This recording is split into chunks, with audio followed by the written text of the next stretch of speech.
lo que pueden hacer ahora las víctimas? ¿Quiénes son los responsables? ¿Quién es el responsable? ¿Cuál es la carga penal? ¿Cuál es la responsabilidad penal que puede tener tanto quien manejaba la empresa o también la propia policía que no logró detenerlo, ¿no?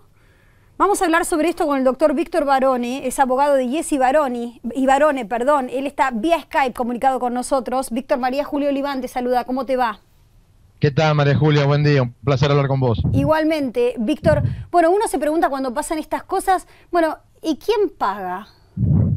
A ver, más que quién paga, yo te diría, es la responsabilidad acá claramente es del chofer del camión, que obviamente está filmado y hay cámaras de seguridad donde se establece que esta persona estaba circulando de contramano por más de 20 kilómetros. O sea, no hay responsabilidad del chofer del micro que se encuentra con un camión de frente que lamentablemente lo colisiona y produce 17 muertes. Pero esto es un caso atípico, más allá de ser el segundo accidente más grande dentro de la provincia de Mendoza o el accidente más grande de la década, con el saldo luctuoso que tiene.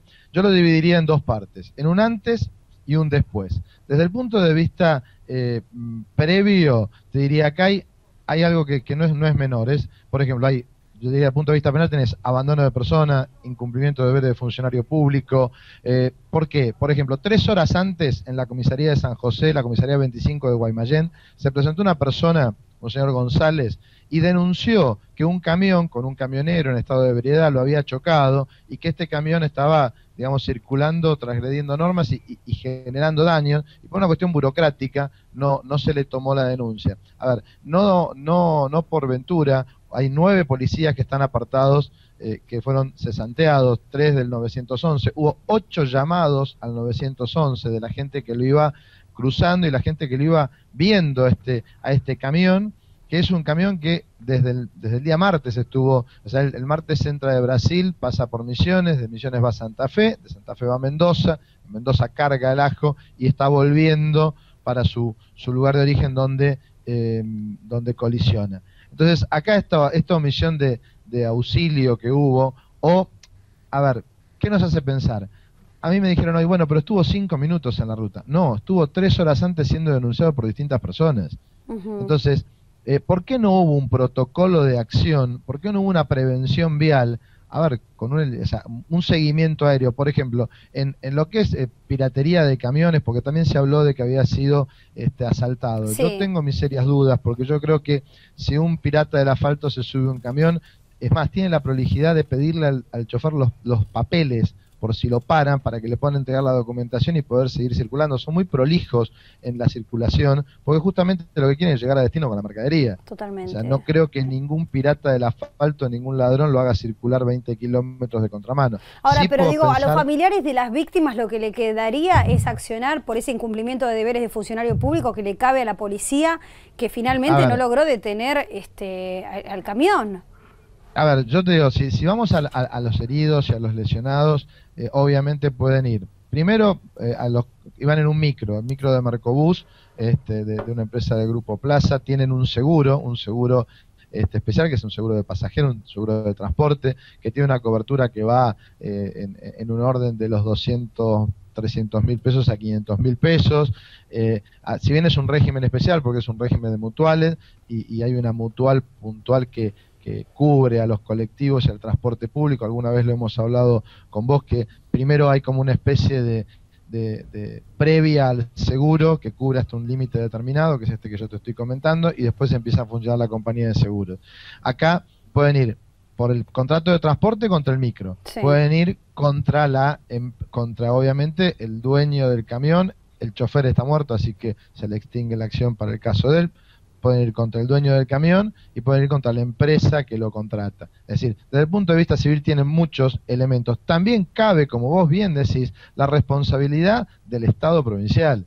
No, porque bueno, acá eso es fundamental, ¿no? Cualquiera que va a circular por una ruta no podría imaginar, si le cuentan este accidente, no podría imaginar que sea posible que circule durante tantas horas una persona en estado de ebriedad y de la manera que estaba conduciendo, incluso habiendo sido advertida la policía de esto. Digo, realmente es una falla grave que no haya pasado nada. A ver, Julia, acá hay un fiscal que es el doctor Martínez Scatelleri, que es el fiscal de Mendoza, que obviamente lo que va a investigar son dos cosas, como te decía. El accidente en sí, la responsabilidad para mí es clara, obviamente lo va a investigar, y si la responsabilidad es del chofer del camión, el chofer del camión murió, desde el punto de vista penal, la responsabilidad se extingue, ahí se extingue la acción penal para con él. Pero para con todos los policías y para con toda la gente, sí va a seguir, y obviamente puede haber, como yo te dije, un abandono de personas, una omisión de auxilio, y lo que nos tiene que dar esto es, a ver, los hemos visto en películas, por ejemplo, en Estados Unidos o en algún otro lugar del mundo, ¿qué hacen? Aíslan a ese conductor que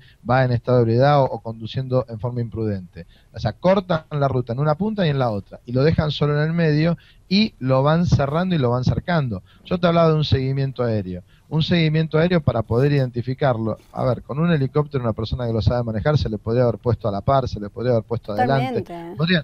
Te dicen son 5 minutos, y yo digo, a ver, ¿y cuánto tarda un helicóptero en llegar a 40 kilómetros de Mendoza? Claro, no.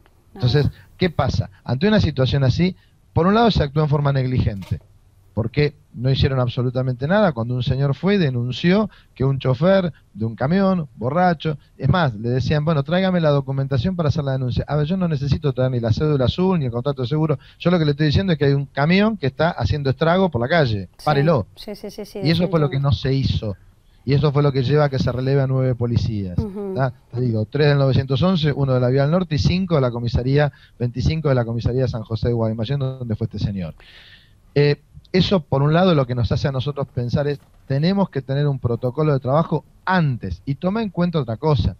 Este micro, por suerte, lamentablemente para los que fallecieron, pero era un micro de estos que se llaman el lechero, el que va parando en todos los pueblos, y encima había tomado un micro anterior de Andesmar que se había quedado, había subido por cortesía a los pasajeros. Por eso también es muy difícil identificar a las víctimas, porque no hay un registro. Claro, no hay un recorrido solo, digamos, sino que ahora al bien, haber parado. Si este micro hubiese sido estos micros que hacen tour de compras, por ejemplo, era muchísimo peor el accidente. Totalmente. Si hubiese colisionado con alguno de los vos lo viste recién, que se cruzaba con camiones cisterna, con combustible. Una explosión total que podría haber hecho. Sí, un desastre. Realmente hubiese sido desastroso. Entonces, eso es lo que nosotros tenemos que prever. No, es importante, aparte lo que vos decís sobre el protocolo, ¿no? Que en tantos tipos de accidentes y de acciones de la policía hacen falta estas maneras en las que siempre se debe actuar frente a determinadas dificultades, ¿no? Esos serían los protocolos de la policía. El protocolo se arma para hechos que todavía no sucedieron. Claro.